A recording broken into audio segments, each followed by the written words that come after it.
మార్కెట్లో సహజీవనం. 12 మండలాల్లో 47 గ్రామాల చుట్టూ ముంపు, మరో 3-4 రోజులు ఇదే పరిస్థితి.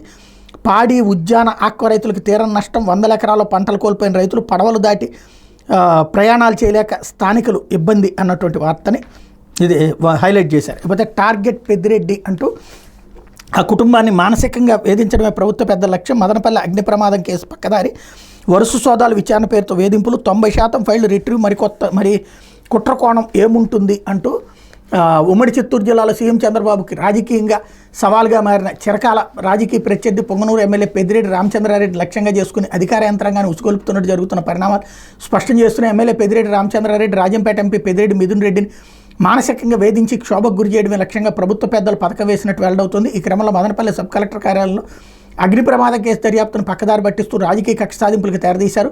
ఘటన జరిగిన వెంటనే డీజీపీ ద్వారకా తిరుమలలో సీఐడీ అదనపు డీజీ రవిశంకర్ అయ్యన్నార్లు హుటాహుటిన హెలికాప్టర్లో పంపడం ద్వారా తన ఉద్దేశాన్ని చంద్రబాబు చెప్పకనే చెప్పారు. అగ్ని ప్రమాదానికి షార్ట్ సర్క్యూట్ కారణం కాదే డీజీపీ అదే రోజు మదనపల్లిలో ఏకపక్షంగా ప్రకటించేశారు. అయితే ఎలా సంభవించిందన్నది వారం రోజులైనా చెప్పలేకపోవడం సందేహాస్పదంగా మారింది. సాధారణ పొరపాటుతోనూ నిర్లక్ష్యం కారణంగా అగ్ని ప్రమాదం సంభవించినట్టు దర్యాప్తులో దాదాపుగా తేలిన ఆ విషయాన్ని వెల్లడిస్తే పెద్దిరెడ్డి కుటుంబంపై అక్రమ కేసులు బనాయించడం సాధ్యం కాదని ప్రభుత్వం తాత్సారం చేస్తోంది అన్నట్టు వార్తని హైలైట్ చేశారు. ఫైళ్లన్నీ భద్రం అన్నట్టు